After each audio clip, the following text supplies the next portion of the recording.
ni encore aujourd'hui. C'est l'un des plus beaux cadeaux que la civilisation amazigh a offert à l'humanité.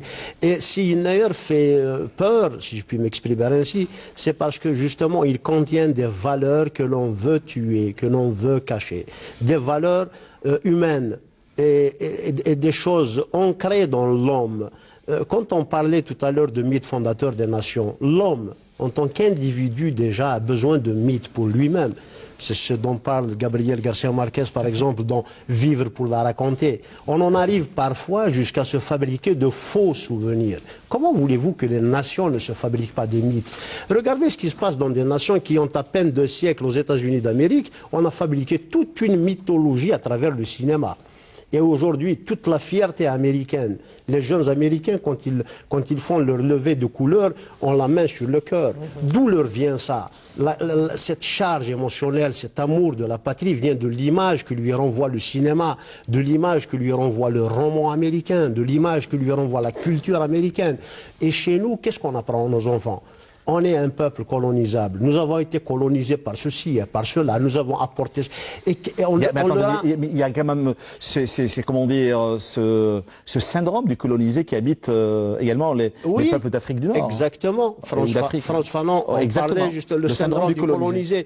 Mais n'est-ce pas le moment de s'en débarrasser? N'est-ce pas le moment d'aller à la source, d'aller aux sources très profondes dans l'histoire pour apprendre à nos enfants comment ne plus se jeter à la mer pour leur dire que notre pays est beau, que nous avons des valeurs, que nous avons notre apport à l'humanité, que c'est chez nous que la première fois un peuple a pensé à laisser sa part à l'oiseau. Quand on va à la cueillette des olives, on laisse quelques olives pour l'oiseau. Le jour de Nair, à la maison, on doit laisser sa part à la fourmi. On pense à la fourmi de la maison.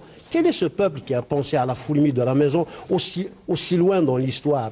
Nos jeunes croient aujourd'hui que ces valeurs-là, cet amour de la protection de la nature, l'animal et ainsi de suite, ils croient que ce sont des choses modernes, alors que chez nous, elles sont ancrées dans l'histoire.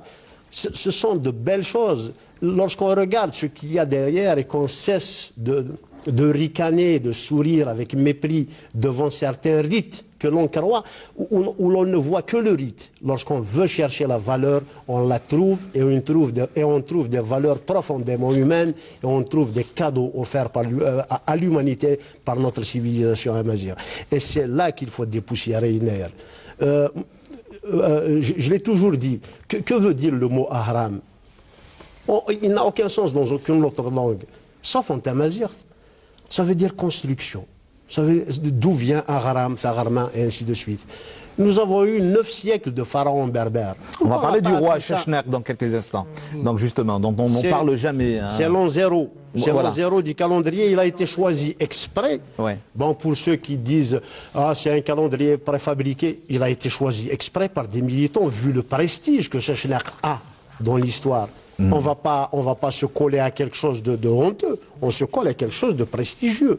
Donc l'an 0 a été accolé à l'accession au trône de la 23e dynastie par Sheshnak, le premier pharaon berbère.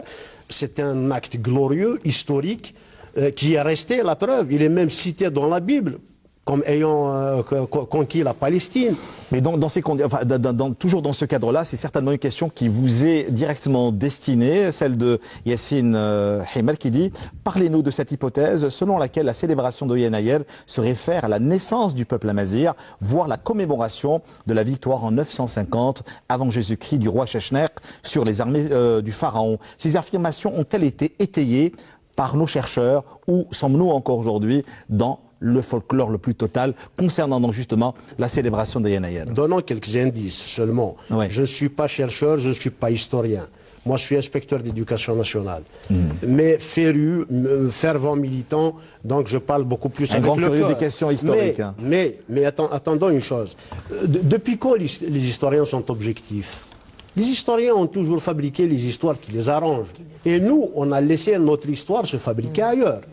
Moi, je vais donner quand même quelques indices sur la question posée par l'internaute. Pourquoi chez les Chaouis, on dit « Essen Pharaon », le jour du pharaon? On appelle une autre appellation de Nair, on l'appelle « Es Pharaon ». Pourquoi l'Adjouza? La Djouza, ce ne serait pas Thaoussert qui est la grand-mère de Chechna? Oui, tout à fait. D'autres indices encore. Chez nous, en Kabylie, etc., comment on nous appelle? On nous appelle les prisonniers de Salomon. Pourquoi les prisonniers? D'où vient cette appellation? Henri Genevois s'étonnait déjà de cette appellation. Lui-même n'a jamais compris pourquoi. Mais quand on fait le lien, quand on sait qu'il y avait des prisonniers en Palestine contre Chechnya qu'il y a là, peut-être que ça... Je ne suis pas sûr, je n'étais pas présent. Je ne suis pas aussi vieux que ça, ouais. Je vous rassure. Mais je me pose des questions. Oui. Et on nous appelle aussi Ethel-Wadna, les gardiens du grand secret. Et quel est ce grand secret? Et qui sont ces prisonniers de Salomon? C'est quoi ce Essen Pharaon qui perdure? Il y a aussi un autre mystère que je voudrais soulever ici.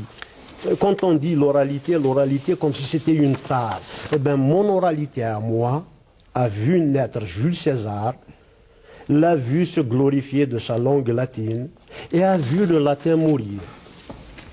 Et Tamazight perdure encore. Mais pas seulement, il y a eu également des écrits, c'est ce que je voulais dire en début d'émission. Le premier roman. On n'est pas seulement que dans l'oralité. Le premier roman de l'humanité a été écrit chez nous par un des nôtres. C'est Apulée de Mador.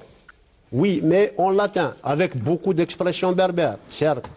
Mais même notre oralité, c'est une oralité incroyablement vivace. Peut-être plus sûre à transmettre que l'écrit lui-même, parce qu'elle a vu naître des civilisations et les a vues mourir, tandis qu'elle, comme disait Lounas.